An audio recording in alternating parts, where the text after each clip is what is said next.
Bonjour, chers membres du comité de coordination mondiale pour les IAF plus 10 et bienvenue.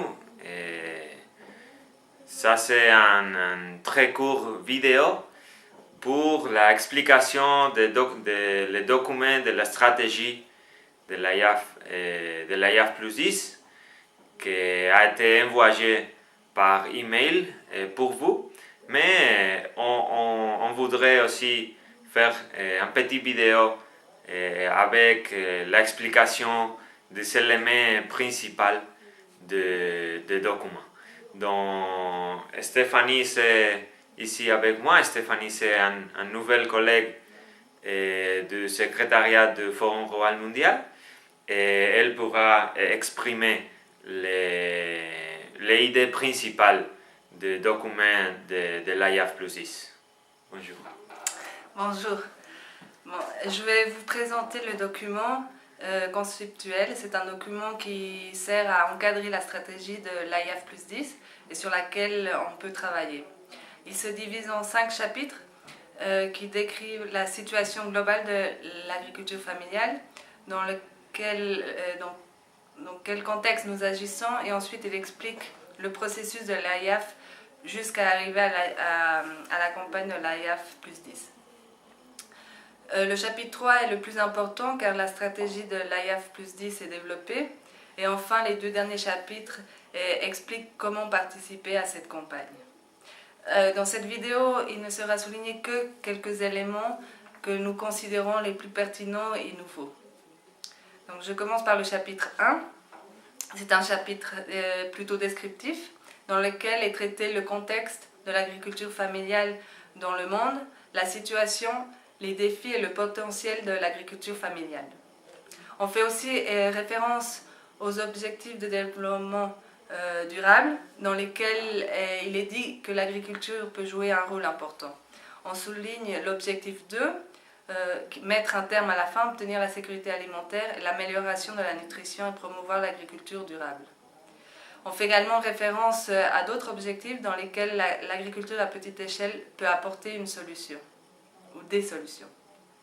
Ensuite, on parle aussi du changement climatique.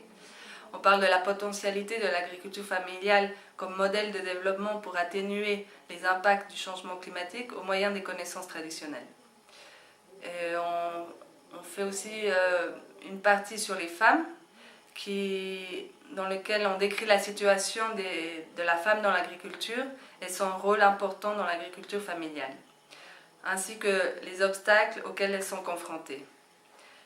Il a été également fait un effort pour intégrer les spécificités de la pêche, l'élevage et la sylviculture, car nous souhaitons que ces secteurs se sentent part de l'IAF plus 10. En plus d'être dans la définition de l'agriculture familiale. Et finalement, ce chapitre se termine sur les défis auxquels l'agriculture familiale est confrontée, comme l'accès au marché, la dégradation de la rente agraire, l'accès à la terre, le vieillissement de la population et l'émigration de la population active, l'incorporation de la jeunesse, le renforcement de la participation des organisations agraires dans la prise des décisions et leur participation dans le dessin des politiques publiques. Enfin, l'importance d'une bonne politique publique dans différents secteurs qui affectent l'agriculture familiale.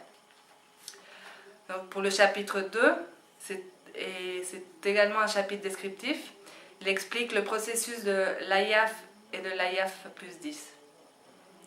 Donc en 2008 et 2011, il y a eu cette campagne pour la déclaration de l'IAF. Ensuite, entre 2012 et 2014, il y a eu la préparation de l'IAF. Et en 2014, l'année internationale de l'agriculture familiale. Certains résultats sont mis en avant, comme les demandes du manifeste de Brasilia qui se concluent sur la nécessité de continuer ce processus avec la déclaration de l'IAF plus 10. Dans le chapitre 3, il se centre sur la stratégie de l'IAF plus 10, dont l'objectif général est le suivant. Améliorer les politiques publiques en faveur de l'agriculture familiale et augmenter le degré de la mise en place de celle-ci. Ce qui est nouveau ici est l'intention de renforcer la mise en place de ces politiques publiques. Dans ce chapitre, il est également mis l'accent sur les deux axes transversaux qui sont femmes et jeunesse, ainsi que le travail qui doit être fait pour que l'Assemblée générale des Nations unies déclare la décennie de l'agriculture familiale. La déclaration de la décennie serait une opportunité unique pour renforcer les réussites obtenues durant l'AIAF et les efforts internationaux de promotion du développement durable. Il existe actuellement un compromis explicite du gouvernement du Costa Rica pour lancer ce sujet dans l'Assemblée générale des Nations unies.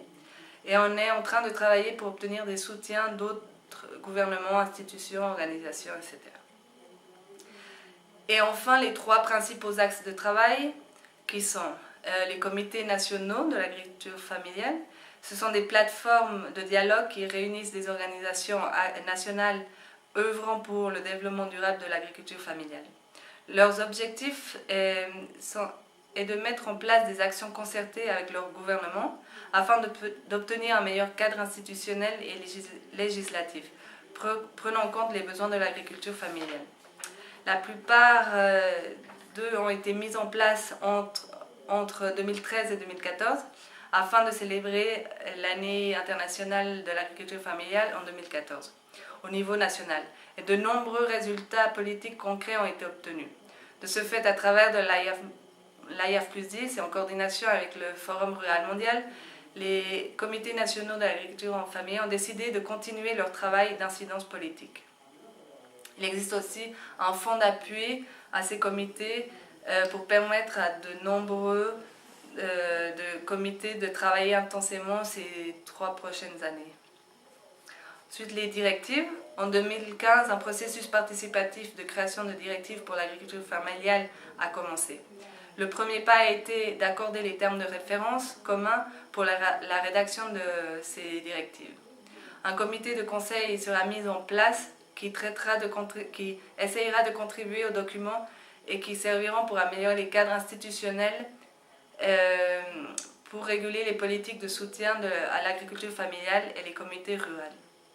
Actuellement, les efforts sont centrés au niveau national. Il existe 13 comités nationaux qui essayent d'arriver à un consensus sur des instruments concrets qui permettent une réponse aux défis de l'agriculture familiale. Aussi, on est en train de travailler pour arriver à un consensus au niveau régional dans tous les continents. Finalement, le troisième axe, c'est la collaboration entre les organisations agraires et les centres de recherche. Il est également expliqué dans ce document la nécessité d'une meilleure collaboration entre centres de recherche et organisations agraires pour améliorer le transfert de connaissances. L'idée à travers de cet axe est la promotion de la participation des organisations agraires de l'agriculture familiale dans les conseils d'administration des centres, la promotion d'accords de collaboration, la systématisation et mise en valeur des innovations de l'agriculture familiale et des connaissances traditionnelles. Et enfin, travailler pour qu'il y ait une augmentation de budget dédié à la recherche dans l'agriculture familiale.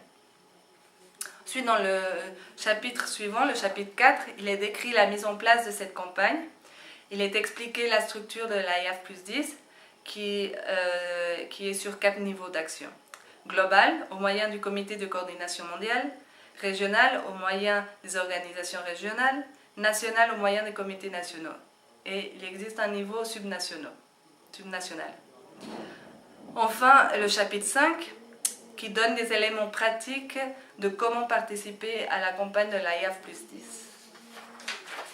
Et pour terminer, nous vous invitons donc à lire le document afin que vous puissiez avoir toutes les informations détaillées.